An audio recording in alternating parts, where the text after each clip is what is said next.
Nithyanandam, I welcome all the participants and all the viewers for another new day of the Vinyasa Yoga. We will now chanting the Sadguru Vandanam to invoke the grace and blessings of beloved Swamiji. So, request all the participants and all the viewers who is joining us to sit in your mats, settle down, sit in a comfortable posture, cross-leg position with your head, neck, and spine in a straight line. Bring the palms in front of your heart in Namaskar Mudra. Close your eyes. We'll be now chanting the Sadguru Vandanam. Nithyanandam Paramasukhadam Kevalam Jnanamurtim Dvandvatitam Gaganasadusham Tattvamasyadilaksham Ekam Nityam Vimalamachalam Sarvadi Sakshibhutam Bhavaditam Trigunarahitam Sadgurum Tam Namami. The next is the Shiva Moola Mantra. We will be now chanting the Om Ham Hum Shivaya Namaha 11 times internally. To invoke the grace, blessings, the state, space, powers, being, super consciousness of Paramashiva within ourselves. Om Ham Hum Shivaya Namaha. Om Ham Hum Shivaya Namaha. Om Ham Hum Shivaya Namaha. Om Ham Hum Shivaya Namaha. Om Ham Hum Shivaya Namaha. Om Ham Hum Shivaya Namaha. Om Ham Hum Shivaya Namaha. Om Ham Hum Shivaya Namaha. Om Ham Hum Shivaya Namaha. Om Ham Hum Shivaya Namaha. The next is the Sankalpa, the conscious resolution. The next is the Tattvachana, the purification of the whole body, mind, and consciousness. And I request all participants now to make your right hand shape of cows here, the Gokarna Mudra. Pour Dhanya water of the Panchapatram and channel following mantras internally. Bring the water that flows to the base of the palm. Om Atmadattam Shodayami Swadha. Om Vidyadattam Shodayami Swadha. Om Shivadattam Shodayami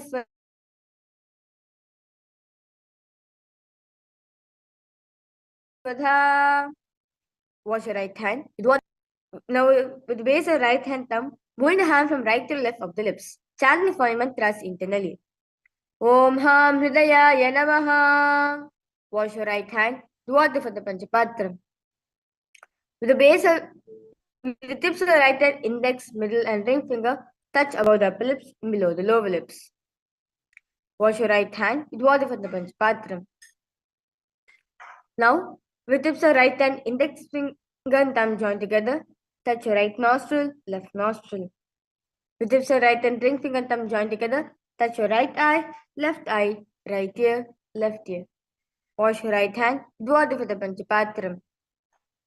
Now, the base of right and thumb middle finger touch the navel, right chest, left chest. The right hand fingertips together touch the top of the head, right shoulder, left shoulder, and your heart center. The next is the Sankalpa, the conscious resolution. And I request all participants now, any intention which you want to manifest, visualize it happening it for you. Swamiji says the power of visualization has the ability to manifest that itself for you. So request all participants now, cover your right palm over your left palm and keep the hands on the right side, which is a Sankalpa Mudra. Visualize that intention is manifesting for you right now, as we now will be chanting the Sankalpa Mantra. Sankalpa. Mamopata samasta durita kshayadvara भगवत् Shri Nityanand परम शिव प्रीत्यर्थम श्री नित्यानंदेश्वरी परम शिव शक्ति समेत श्री नित्यानंदेश्वर परम शिव प्रीत्यर्थम च शुभे शोभने मुहूर्ते अद्य ब्रह्मणः द्वितीय परार्धे श्री श्वेतवराह कल्पे वैवस्वत वन्वन्तरे अष्टाविंशतितमे नित्ययुगे प्रथमे पादे जम्बूद्वीपे भारतवर्षे भरतखण्डे मेरोः दक्षिणे पार्श्वे शकाब्दे अस्मिन् वर्तमाने व्यवहारिके प्रभवादीनां षष्ट्याः संवत्सराणां मध्ये शोभकृतनाम संवत्सरे उत्तरायणे श्रीलक्ष्मी वेङ्कटेश ऋतौ मघामासे कृष्णपक्षे तृतीयायां शुभदितौ सोमवासरयुक्तायां शुभनक्षत्र शुभयोग शुभकरण एवं गुणविशेषण विशिष्टायाम् अस्यां शुभदितौ श्री कैलासोन्नत द्वादशान्त श्यामला पीठारूढ श्री मीनाक्षी सुंदरेश्वर बिंद स्वरूप परश्वपुत्र रत्न कुमार गुरुमंड तुल्यावतार श्री पार्वती स्तन्यपान लब्ध दिव्य ज्ञान विश्रुत सकल निगमागम सारभूत द्राविड वेद प्रवक्त्रे श्रीमत्परम शिव करुणा समधिगत मुक्तामय चतुरश्रयान गीयमान छत्र चामर श्री चिन्नकाहलादि समस्त बिरदावल्यलंकृत ज्ञान विज्ञान चक्रवर्ती सर्वजन संग सद्यो निर्वाण दीक्षा व्यापवर्ग वर्ष विश्रान जीमूत परमत कलभ केसरी शैव सिद्धांत स्थापनाचार्य श्री राजाधिराज पांड्य महाराज गुरु शबन शाक्यादि महांधकार निवारण ज्ञान भालो वीक्षणा निर्हार ध्वजोच्छेदन पूर्वक श्रीमद वृषभध्वज स्थापक शैव समय कर्त्रे सर्वज्ञ पीठारूढ़ श्री जगद्गुरु श्री ज्ञान संबंध देशिक स्वामी वागीश सुंदर माणिक्य वाचक स्वामिनाम अवतार भूत श्री ज्ञान संबंध स्वामी पुनरुद्धृत श्यामला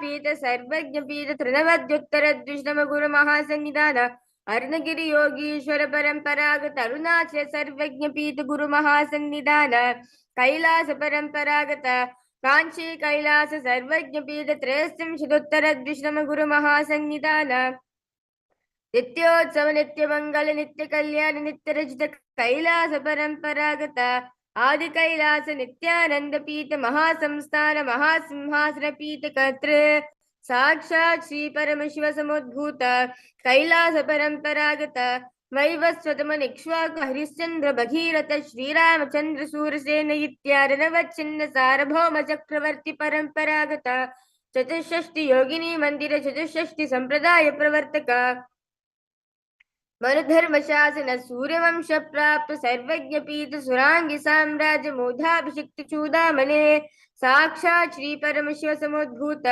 कपिल महागुरु पुनरुद्धृत महानिर्वाणी पीठ अष्टोत्तर सहस्र श्री महामंडलेश्वर साक्षात् श्री परमशिव समुद्भूत श्री महागणपति समारंभ धनवच्छिन्न पीठाधीश्वर गुरु परंपरा प्राप्त अटल पीठ अष्टोत्तर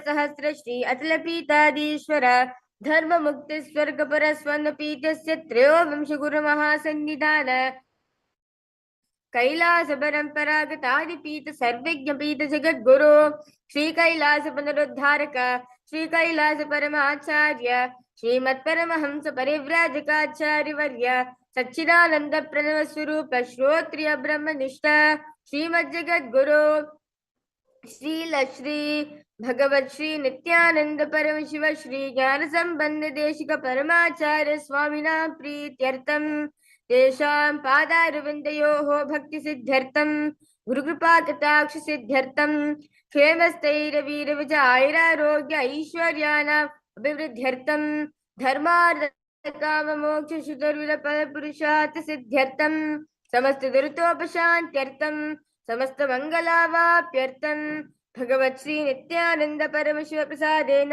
सकुटुम्बस्य ज्ञान वैराग्य जीवन मुक्ति प्राप्त्यर्थम भगवत् नित्यानंद परमश्री कृपा कटाक्षेण पूर्ण आरोग्य युक्त दीर्घात्र यौगिक शरीर सिद्ध्यर्थम परमशिव शक्ति आविष्करणार्थम नित्यानंद योगाभ्यासं करिष्ये. Now wash your right hand, do water for the Panchapatram. Om Apopasprisya.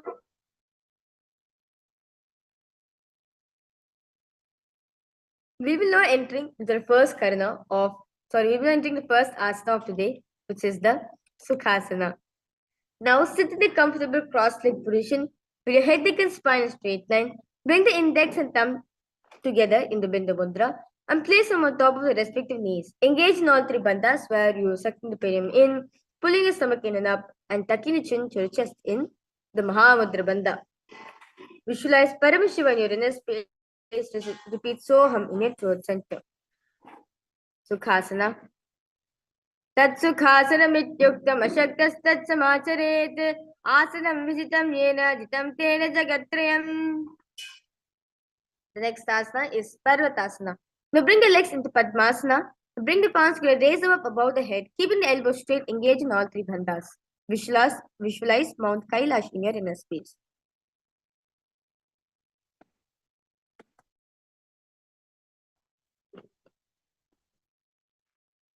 अदवक्षे Mahadev पर्वतासन मंगलम यत्कृत्वा स्थिररूपी स्यात् सच्चक्रादि विलोपनम. The next asana is Halipavasana. Bring the soles of your feet together in front of you. Hold the left hand by the right and place the forehead on the ground behind the heels in Shambhi Mudra. Engage in all three bandhas. Gaze at the nose. Visualize Swamiji in your inner space. Halipavasana. पूर्वं विधियाहु मे जालो भेपकतली संपुरुत्थानो पिष्टिबचेदो भूकरल्यावो दक्षिणकरसो वामगहावो. Next asana is Nagi Pavasana. Now keep the soles of feet together and forehead to the ground behind the heels. Stretch the hands out in the front of the feet and cup the palms, making a hollow in Shambhi Mudra. Engage in all three bandhas. Gaze at the nose. Visualize yourself as a snake. Nagi Pavasana. पूरब प्रियागा नीचो हो ये कहूरी पना से लगाई हाथ आगा ने धरित लगावे प्रसार दो हाथ की अंजुलि करे. The next asana is Kokilasana. Now hold the big toes with the index and middle fingers. Stretch the legs straight out and upwards and cross them into Padmasana. Lean forward and down onto your elbows. Engage in all three bandhas. Visualize yourself as a bird. Kokilasana. अतान्यदासनं वक्ष्ये येन सिद्धो भवे नरः अकस्मात् वायुसञ्चारं कोकिलाख्यासनेन च. The next asana is Nithyananda. To place one ankle on top of the opposite knee, holding the opposite elbows.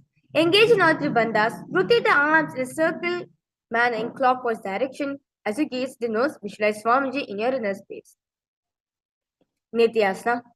गोदा बाम पाद की आशी माहिली सोये दर्शन को वार्य ताप्रे गुलप समोय वाम पाद को माहिलो बहुरो गुलप जाना ताप्रे गोदा की आम से बार लीठाना. The next asana is Gajasana. So press the hands into the ground, lifting the hips up high in the air.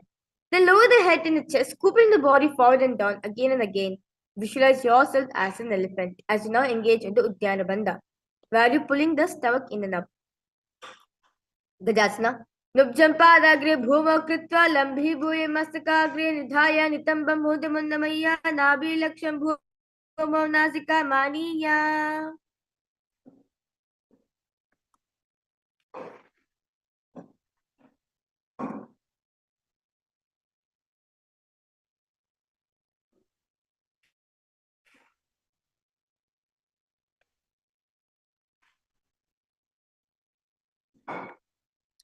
Now the next asana is Vrikshasana.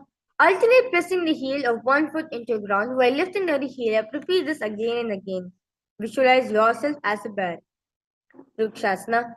एकैकं पारमा कुञ्चा गजासनं कुर्या वृक्षासनं भवति.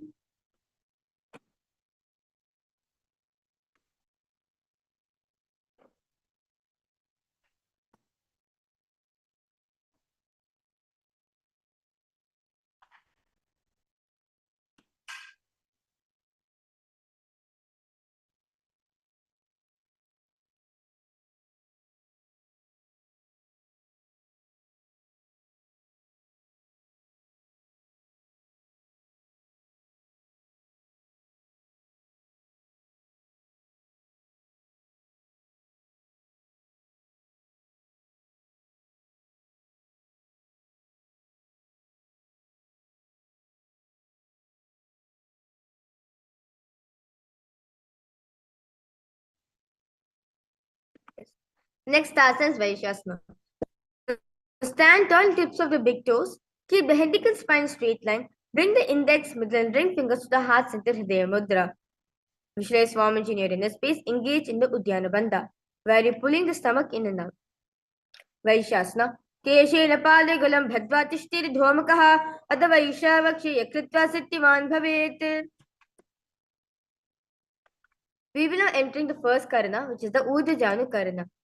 Now, stand with heels touching, toes facing outwards at 45 degrees angle. Keep the knees bent and raise both the hands at the chest level, elbows are parallel to the ground. Now, now twist one knee towards the chest and then raise it up, back it across the body to this original position. Simultaneously, leg raises, follow the movement with the respective hand, raising it up and placing it across the body. And repeat this on the other side.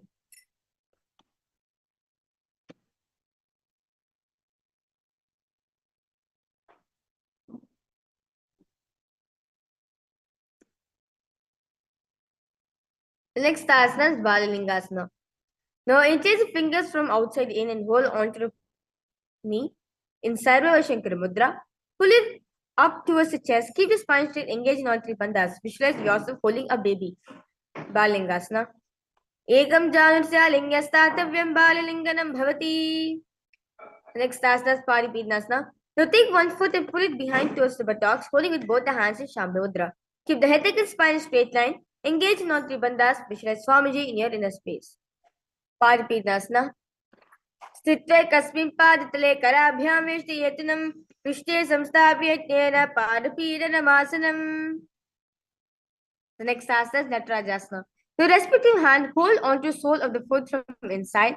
Extend the opposite hand forward with index and thumb touching in Bindu Mudra. Simultaneously kick and pull the foot back up, and while leaning forward, visualize yourself as Lord Nataraja. Natarajasana. उत्ताय पारं क्रौञ्चं च मरीचिं वीरभद्रकं नटराजं त्रिकोणं च सुप्ताङ्गश्च प्रसारिणे. Let's now repeat Balalingasana on the other side.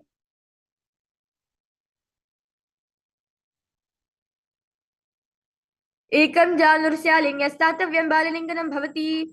Paripidnasana on the other side. सिद्धे कस्मिन् पादतले कराभ्यां वेष्टेतनं पृष्ठे संस्थाप्य तेन पादपीडनमासनम्. Natarajasana on the other side.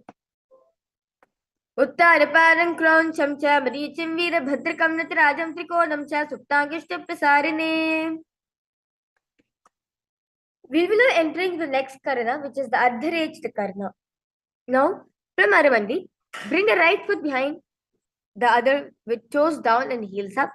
Keep the left hand at the chest level and extend the opposite arm out like a pendulum movement and bring it back towards the chest. While the arm swings, move the fingers one by one inwards towards the palm and then outwards in the Karihasta.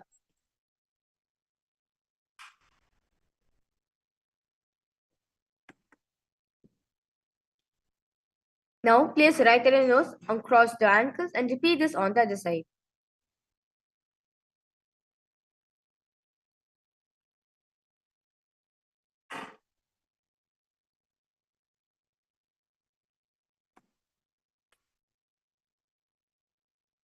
We will enter into a very powerful meditation, which is the skeleton dance, where you just visualize yourself as pure skeleton and shake your body as intensely as possible. As when you visualize your pure skeleton, all unnecessary, unwanted incompletions, suffering, pain will just be relieved from your system just by doing the skeleton dance. So request all participants to close your eyes, visualize yourself as pure skeleton and shake the body as intensely as possible.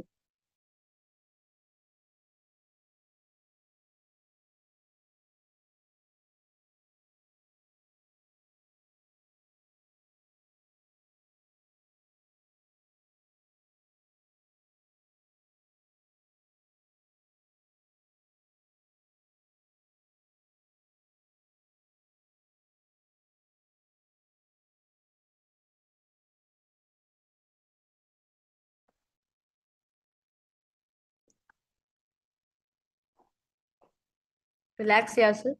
Now walk front and back in your mat. As you inhale and exhale as deeply as possible and as slowly as possible.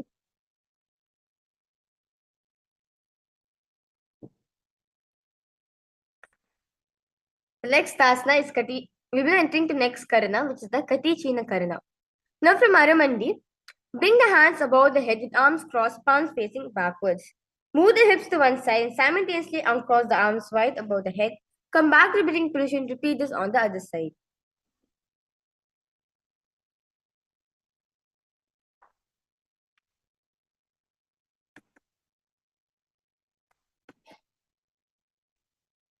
The next asana is Tadasana. Now stand tall and tips of the toes. Raise the hands up above the head beside ears. Engage in all three bandhas. Visualize yourself as a palm tree. And we'll be now repeating a new japa where you'll be repeating Shivoham in your throat center for the next set of asanas. Tadasana. Mahamudra Bhadda Kono Tadasana Bhedikal Tamsa Korea Rentarvatni Priya. The next asana is Uttanasana. Now, standing position, lean forward and down, bringing the hands flat on the ground. Engage in all three bandhas. Bring the forehead towards the knees. Uttanasana. Mahamudra Bhadda Kono Tadasana Bhedika Nirattansada Kurya Rentarvatni Paripriya.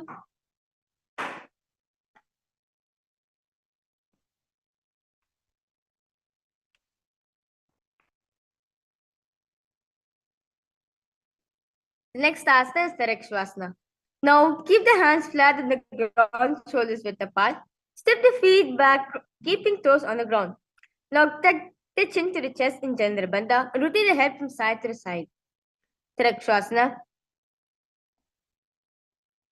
Gajasravasthitam astikam varam dharam dakshakuksham savakukshim naye tarakshvasanam bhavati.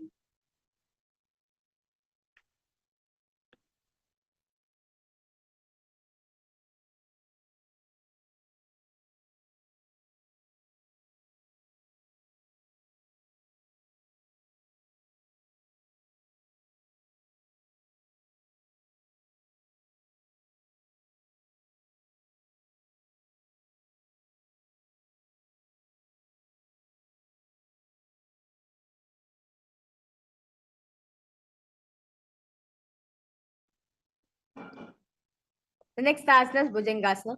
Now lower the entire body down on the stomach and keep the toes pointed backwards. Now keep the hands next to the chest. Raise the head up using the strength of the lower back muscles. Now open the mouth wide. Inhale through the hollow of the throat and exhale through the mouth in Bhujangana Mudra. As you visualize yourself as a cobra. Bhujangasana. Angushtina viparyantam ado bhumo vinyasir karabhyan chadram dutta vrishishya panivahi.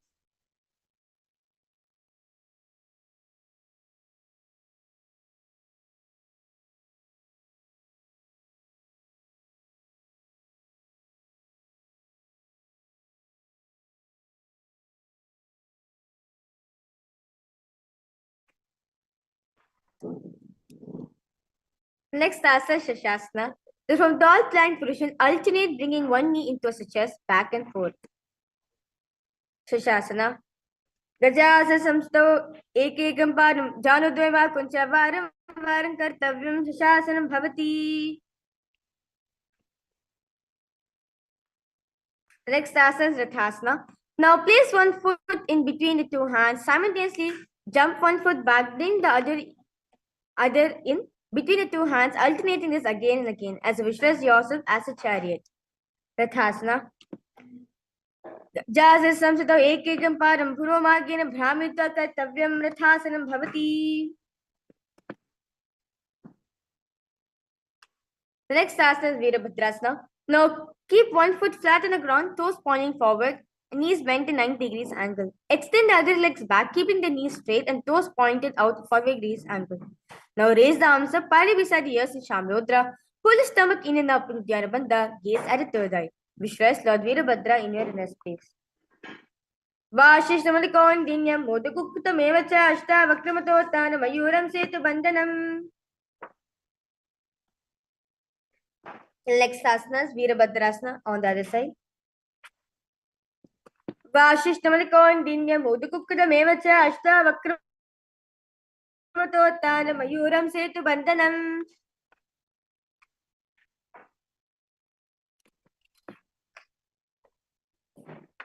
Next asana is Vrikshasana. Now stand tall, bring one foot to the inner thigh. Bring the palms again, raise them above the head Keeping the elbows straight in Anjali Mudra.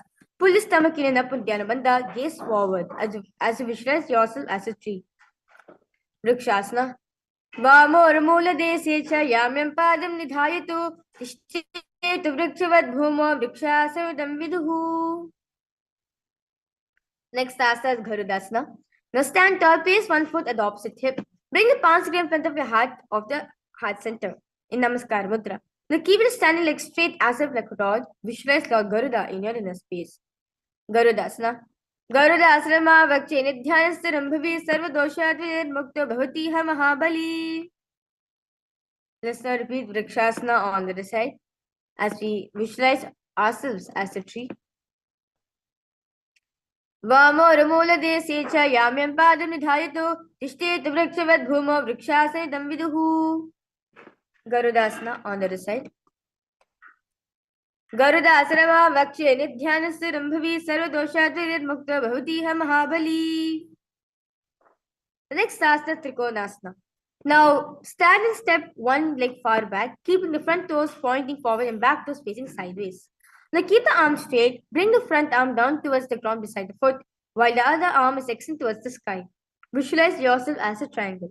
Trikonasana. Uttanapadam Krauncham cha Maricham Veerabhadrakam Ritirajam Trikonam cha Suptangashta Prasarine. Let's now repeat Trikonasana on the other side. Uttarapanam Krauncham cha Maricham Veerabhadrakam Ritirajam Trikonam cha Suptangashta Prasarine. We will be now entering in the next karana, which is a Nikutaka karana. Now, sit in Aramandi, the horse calling position. Bring the palms at the chest level, palms facing each other. Now, raise one foot towards his toes and simultaneously switch between lifting the other leg towards its toes and while the other goes on the ground. Simultaneously, leg movement is done. Switch the palms, one goes up, another goes down in Nikutaka karana.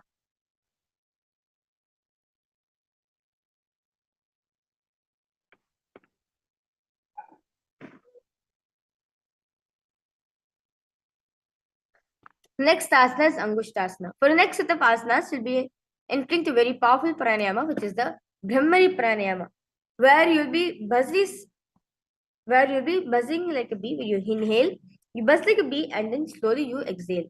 I'll be entering to your japa, which is Sadashivoham. Angushtasana.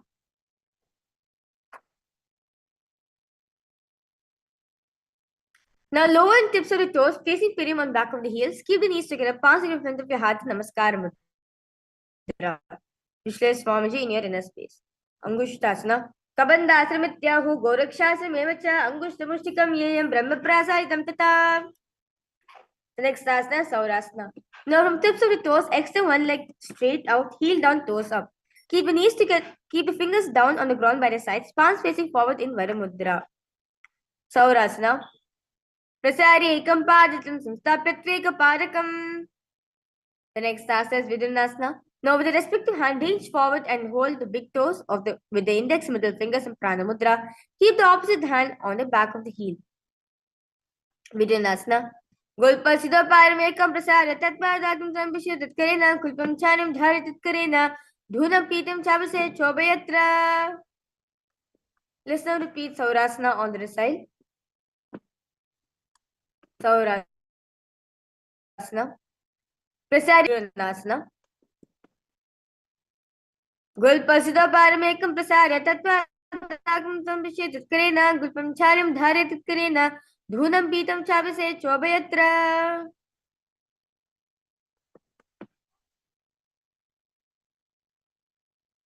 The next asana is Brahmajaran Kushasana. Now keep the toes on the ground, place Pirim on top of the heels. Keep the gap between the legs and back of the hands resting on the sides in Shamya Mudra. Slowly tilt the head down, gaze through the gap between the palms. Visualize Swamiji in your inner space. Brahmajaran Kushasana. दो पनापानी होई वैसे AD दो गुदानी वैसे कोरब कदलियां की माहिले आइसमा हीरा शेमिली. The next asana is Kapilasana. So place the knees on the ground with toes tucked behind, sitting the perineum on down of the heels. Rest the hands on top of the thighs in Shamya Mudra. Pull the stomach in and up in Uddiyana Bandha. Gaze at the nose. Visualize yourself as Kapila Mahamuni. Kapilasana. उभे पकड़ले समेत हेरावे तिनको Miley core मिलावे पना पानी दोए वैसे एरी दो जोनी निवेसे. Next asana, Bhadrakorakasana. Now remain the same position. You can release the Uddiyana Bandha. Engage the Mula Bandha, where you're pulling the perineum in and gaze at the third eye. Bhadrakorakasana. दोहु पगरे Samad करे कोरवाली भूप्रदरे कोरवाली राके ऐसे तापरे मूल द्वारित के भेसे. Next asana, Suryasana. Now sit with toes tucked and perineum placed on top of the raised heels, knees off from the ground. Bring the thumbs and little fingers together, opening up the palms.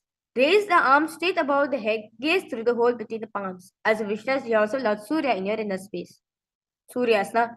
एरी दो गदा त्रियाने पना भानी भेद को निताने गोदा जंग अधर कर रहे आदि वाम सी विधि गहे. Next asana, Mandukasana. Now sit with toes flat, perineum on the heels. Keep the hands on top of your knees and pull it and lift the tongue up against roof of the mouth in Mandiki Mudra.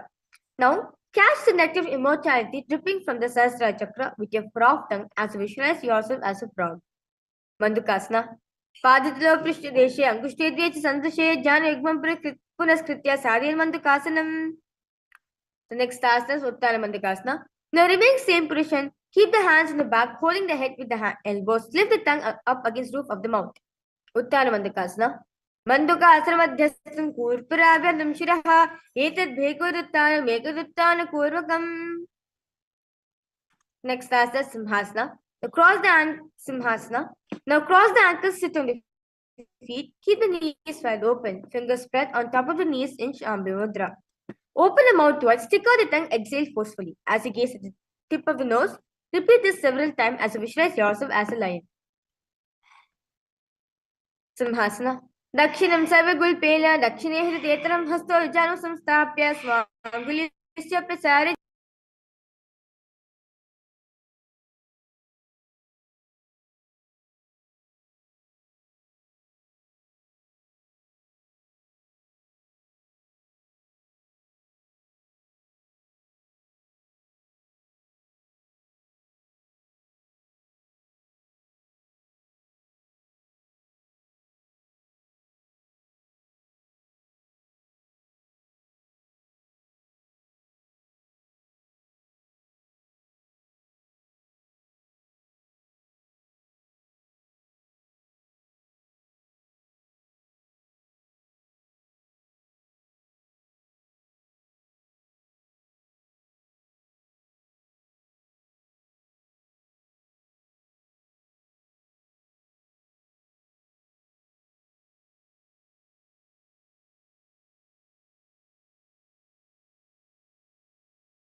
Next asana is Bhadrasana. Now sit on heels under the perineum and keep the knees wide open. Cross the hands behind the back and hold the big toes in Pranamudra. Tuck the chin to the chest in Janabandha. Gaze at the nose, visualize Swamiji in your inner space. Bhadrasana. Gulpo Chivrisinasya Yukramena Samahitaha Padangushtokarabhyanch Dritvacha Prishtadeshitaha. Next asana is Kakabushandhyasana. Now squat and keep the feet flat on the ground and knees wide open. Bring the arms in and around the back. Encase the fingers behind. Gaze at the nose as you visualize yourself as a crow. Kakabushandhyasana. प्रथमे वेश कगुरुतानि दो हाथ बिगामच आने निको मोदि नल्याम परियावे पृष्ठ बचे काकसी करावे.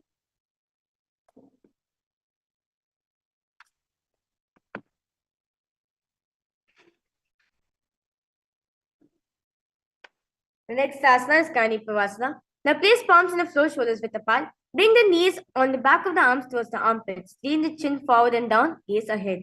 Visualize Swamiji in your inner space. Kanipavasana. Asra kauganashi dushta ho ye tuachi ho hi.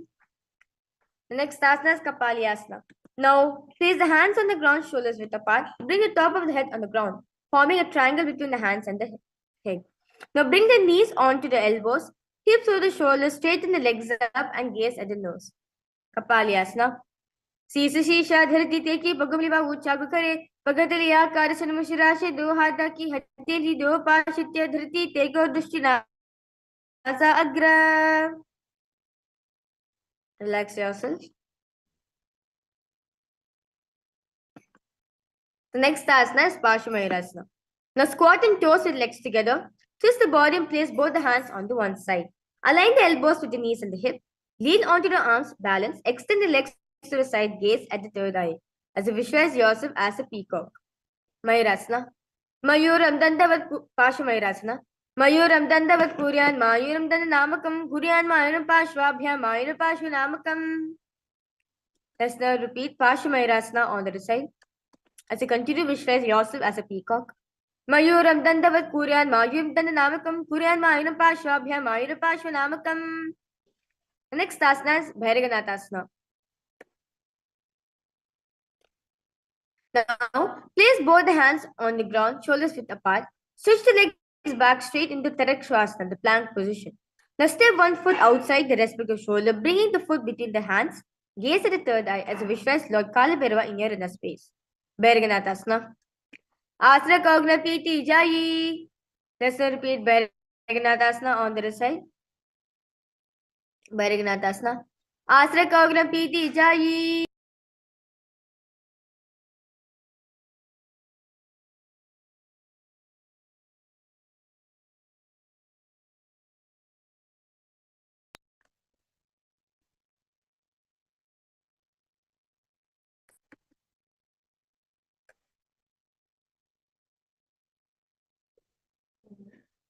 The next asana is Unmukha Now from Tarakshvasana, place the forearms on the ground and walk the feet forward, raising the hips up high.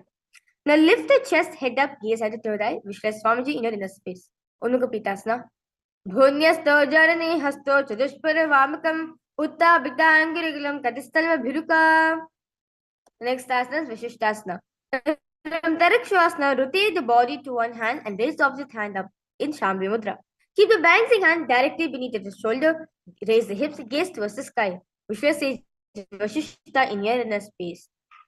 Uda Kukudavashishta Marichi Hala Matsekam Parividam Chodrasa Vidam Dhanurasanam. Let's repeat this on the other side. Vashishtasana. Uda Kukudavashishta Marichi Hala Matsekam Parividam Chodrasa Vidam Dhanurasanam. Next asana is Anjani Asana. Now sit with legs stretched, toes pointing up. Bring the hands under the buttocks, palms facing up in Shabhi Mudra. Keep the spine straight, elbows to the body. Tuck the chin to the chest in Chandrabandha. Gaze at the nose. For the next set of asanas, we'll be entering Neo Pranayama, which is the Rechika Baka, where your exhalation is held for longer. Then you slowly inhale. We'll be entering the new japa, which is Mahasadashivoham. We'll be repeating Mahasadashivoham japa in your inner space.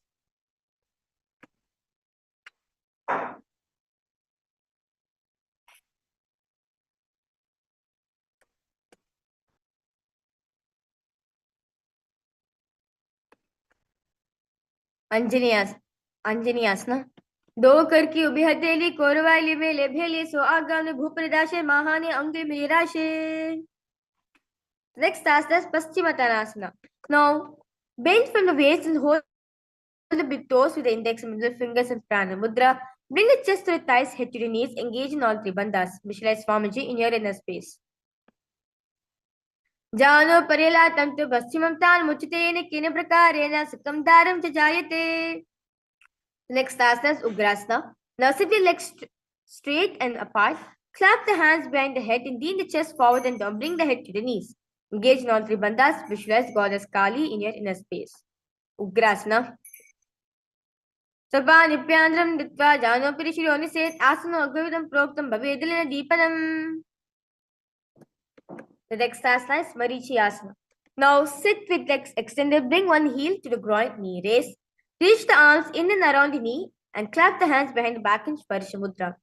Bring the chest to the thigh, head to the knees. Visualize Sage Marichi in your inner space. Marichi Asana. Uttara Paring Kroncham Cha Varicham Veera Bhadrakam Natarajam Trikonam Cha Suptangushta Prasarane. The next asana is Mahamudrasana. Now let the knee fall to the side on the ground. Reach and hold the foot, keeping the legs straight. Bring the chest forward and down. Engage non-tribandhas. Gaze at the nose. Mahamudrasana.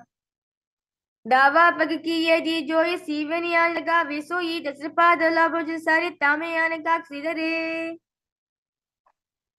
Let's now repeat Marichi Asana on the other side. As you visualize sage Marichi in your inner space. उत्तानपादं क्रौञ्चं च मरीचिं वीरभद्रकं यतिराजं त्रिकोणं च सुप्ताङ्गुष्ठप्रसारणे. Mahamudrasana on the other side. Visualize Swamiji in your inner space. दावा पल की ये दी जोड़ सीवैयान लगा बेसोई दक्षिण पास लाभो जो सारे तामियान काक सीधरे.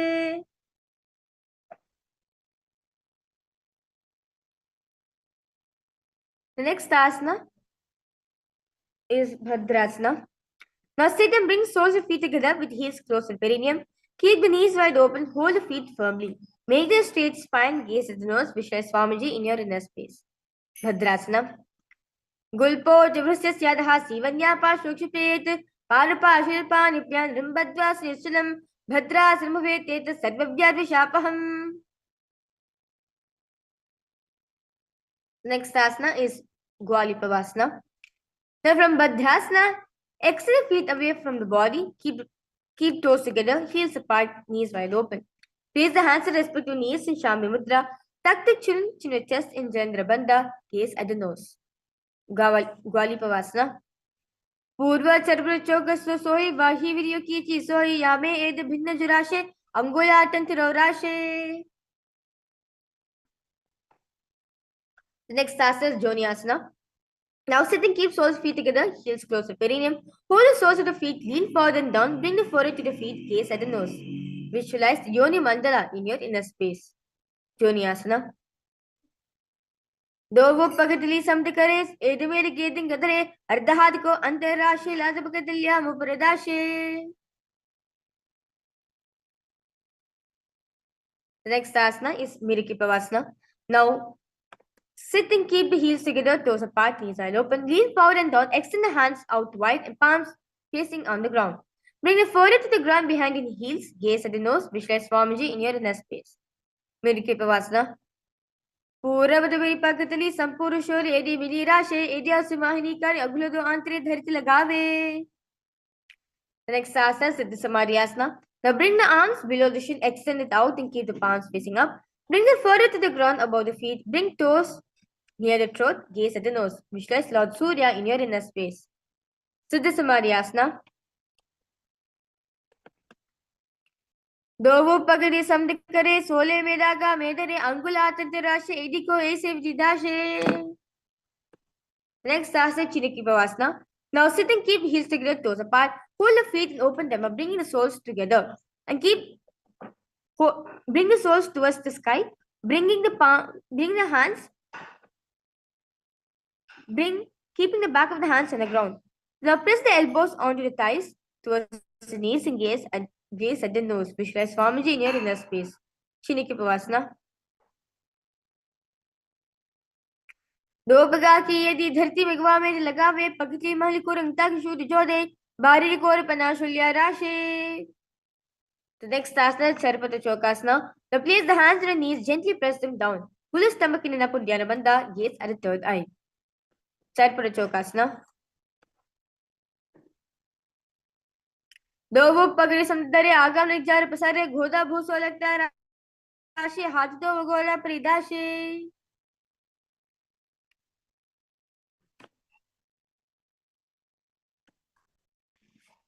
The next asana is Bhairavasana. Now sit and bring soles of feet facing together, knees wide open. Lift the heels up and bring the toes down onto the ground. Keep the knees on the ground. Pull the stomach in and up with Dhyana Bandha. Place the palms on the knees in Bindu Mudra. Visualize Lord Kala Bhairava in your inner space. Bhairavasana. Gulpo Sampiracha Nyonam Rikhavena Tamshanaihi Jano Pashkito Hasto Dandavad Bhairavasanam.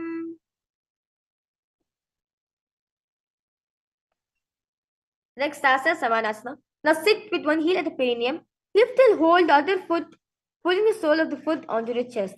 Gaze at the third eye. Hold the breath in the Muladhara Chakra. Samanasana.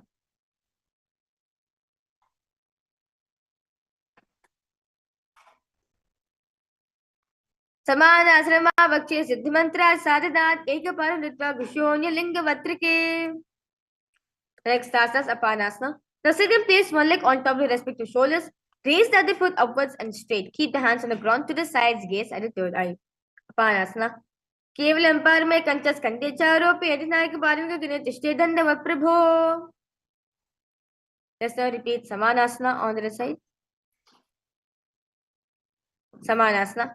Samanasana वक्षे सिद्धमंत्र सारदा एक पारो घुष्योनिलिंग वत्र के Apanasana repeated on this side, Vishwa Swamiji in your inner space. केवल अंबर में कंचस कंटे चारों पे इतना कि एक पारद का ग्रह तिष्ठे दंड वप्रभो. The next asana is Gomakasana. Now sit and cross one leg over the other, aligning the knees with the center of the body. Now, with the feet by opposite hips, place both the hands on top of the stacked knees in Shami Mudra, gaze at the nose. Visualize a cow's face in your inner space.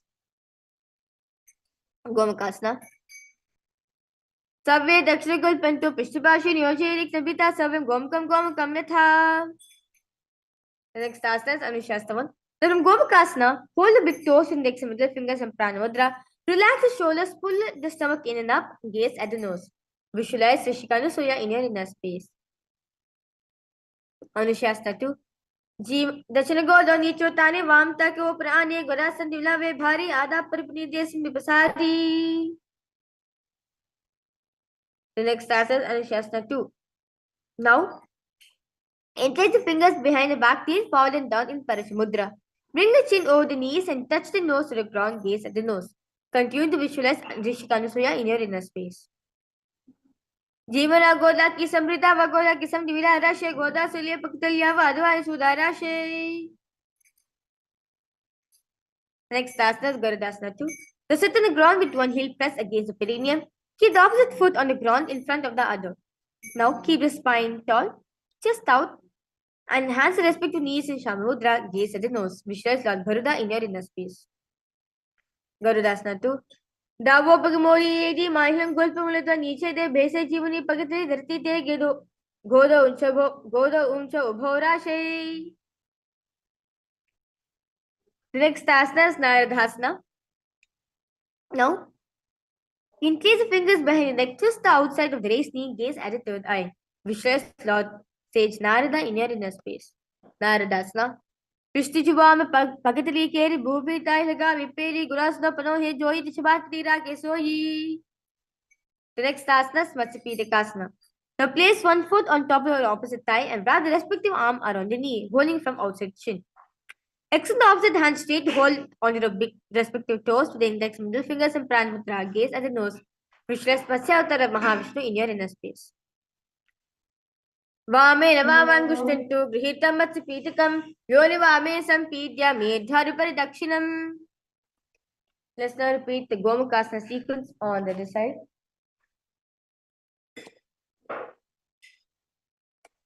Gomakasana. Savye Dakshinakal Pantu Pishtipashi Nyoje Dikshipita Savyam Gomkam Yata. Next asana is Anushasana 1. दक्षिण गोदो नीचो तानी वामता को प्राणे गोलासन दिवला वे भारी आधा पर अपनी देश में पसारी. Anushasana 2 on the other side.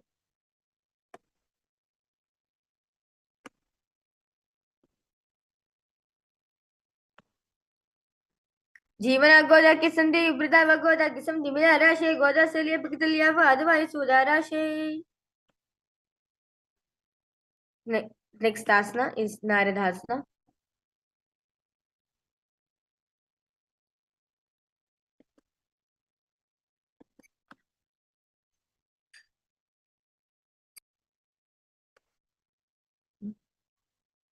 The next asana is Garudasana.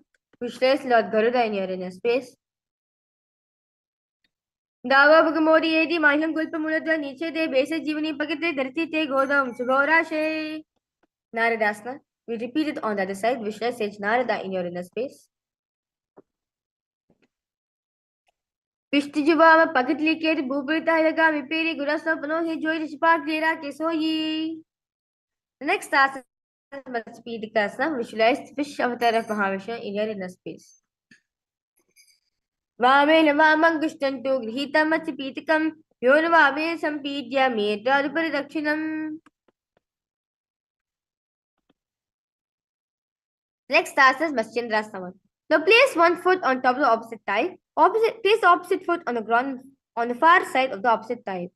Twist and bring the elbow outside your raised knee. Keep the arms raised by the neck. Turn the head back, gaze at the third eye. Visualize Sage Maschendranatha in your inner space. Udaram Paschimabhasam Kritva Tishti Yatanha Namragava Param Hiraktajanu Parinyaset. Next asana is Kubasana. Now twist and bring elbow outside the raised knee and extend the hand down to the foot. Keeping the opposite hand at the respective ear, turn the head back, gaze at the third eye. Visualize yourself as a camel. Kubasana.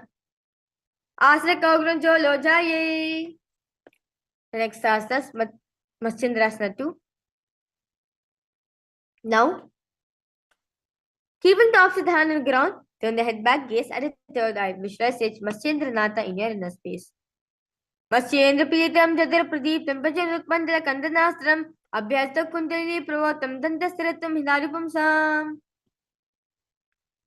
Let's now repeat Maschendrasana sequence on the side. Maschendrasana 1.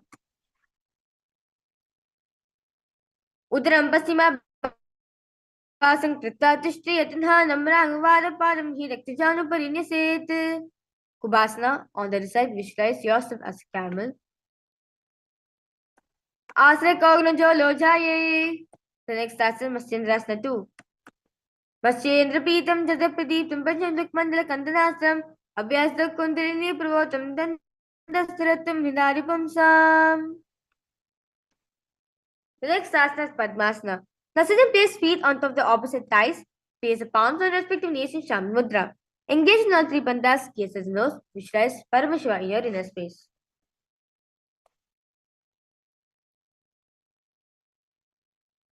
Asram Leadam Proktam Padmam Vajra Smrita Udvo Ripurachya Bheba Jayata Padma Samvetera Sarva Papa Pranashanam. Next asana Padmasana 2. Now remain same position. Cross the arms, hold on to your toes with the index and middle fingers, gaze at the nose. Visualize Goddess Parvati in your inner space. Padmasana 2. Uttana Shana Krita Sansta Priyatna Hauri Madhyadana Tana Pani Kritva Tarisho. Next asana is Kukutasana. Sit and place feet on top of the opposite thighs. Place the palms on the ground between the two thighs and the calves. Lift the entire body up as you visualize yourself as a rooster. Kukutasana. Padmasana Stapya Nano Varam Tirekaravnish Bhuma Vadishti Vyomasta Kukutasana. Arms on the ground, fingers pointing towards the perineum. Now keep the elbows together and press it against the navel. Lean the chin forward, find a balance, extend the knees up from the ground. Badhikekasana. The Rama Stabhyakat Karatvanat Kuparistapina Vipashasvaha. The next asana is Vairasana. Now remain same position, extend the feet off from the mat. As you extend the feet, visualize yourself as a peacock. Adavakshe Mahadeva Mayuratra Muttima Bhuma Vipadya Stodo Kurpropari Dehakam. Relax yourself.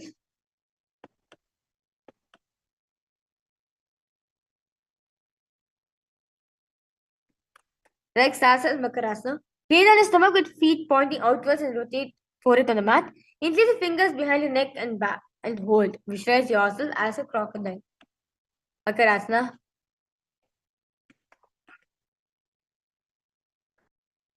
Adyashete Ritamnidaya Bhuma Chuparaja Pasarvano Shirastitva Karanda Yukneha Nikara Makarasanam Tate.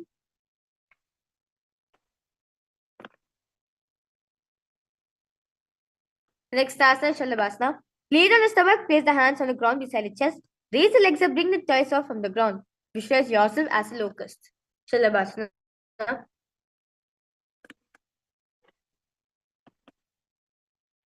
Adyashete Karvamakshabho Nastapik Rosalabhyam Padochone Choshastudo Chodavadan Pitam Shalabamunindraha. Next asana is Ushtasana. Lay on the stomach, bring the hands to the feet. Pull the feet down towards the ground outside of the hips. As you visualize yourself as a camel. Adyashete Parikamoshtam Prishtyanidaya Pramkarabhyam Akunshe Savirasika Damstranjvidam Yogavanti. The next asana, Dhanurasana. Lay on the stomach, Bring the hands to the feet. Kick the legs and back up. Simultaneously pull the feet towards the sky. Lift the chest up from the ground. Raise the head up. Gaze at the third eye. Visualize yourself as Paramashiva's bow. Dhanurasana. The side part of Bindu Pakor Fishes Parikman Prithados to live with an Nigati Yogi Dhanurasana. The next asana is Bhagasana. Now sit on both the knees with head and spine straight line. Place the hands down on top of the knees. Place the palms down on top of the knees in Shami Mudra. Gaze at the third eye. We'll be entering to very powerful japa while we repeat in the Mahavakya. Om Mitra Parameshwaram in your throat center.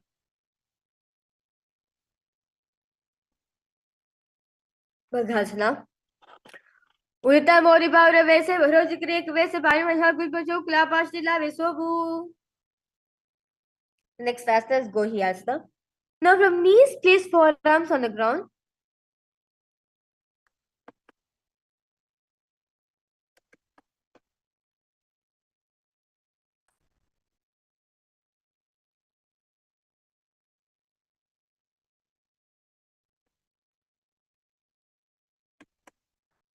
The next asana is Gohyasana.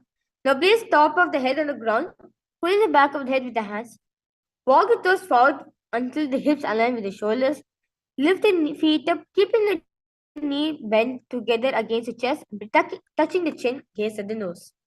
Gohyasana. Rohada ki kahuni joy prihakala jani doi pishtangar ki prajane sable bhu paritano. Next asana Sirsasana. Remain same position. Extend the feet off on the mat into the sky. Sirsasana. Viparitam mandarancha vidavhitam minha danta smita proktam vivito virishite sarvang shishibhagastu sashashti paridaste. Relax yourself now.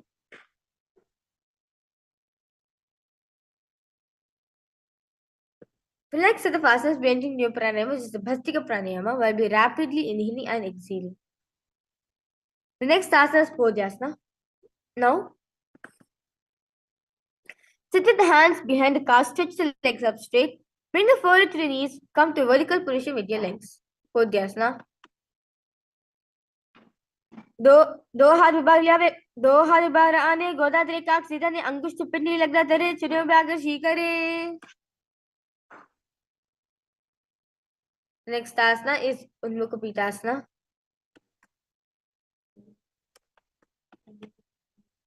The next asana is Parigasana. Now sit the next legs out and up at 40 degrees angle. Keep the hands behind, hold the opposite shoulders. Keep the chest upright, keep the legs straight, toes pointed. Hold the breath, gaze at the third eye. Visualize yourself as a maze. Parigasana. Uttanashan Krutta Parulita Basaita Mumas Vistabian Kandara Kumkum Krutta State Parigasanam Bhavati. Next asana is Naukasana. Remain same position. Keep the elbows and palms down on the ground. Visualize yourself as a boat. Naukasana. उत्तानशयनं कुर्प्राभ्युनस्तभ्यो सिद्धं निधाय शुरुः जङ्घापादनिर्धार्य नौकासनं भवति.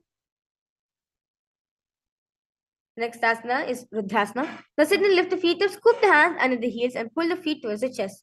Keep the spine straight, gaze at the nose. Visualize Lord Rudra in your inner space. Pagatli samati kare hadasya bhugushay pagal kanguto devu levu parli kain talve gave.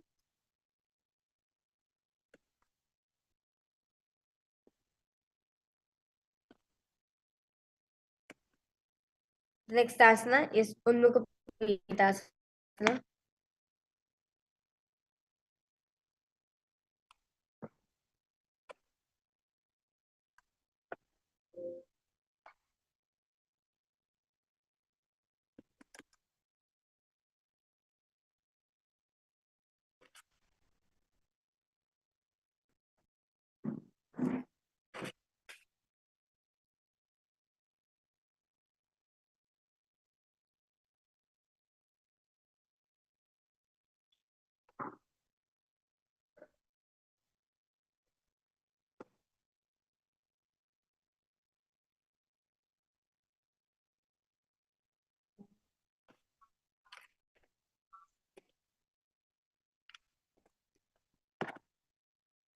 Yes.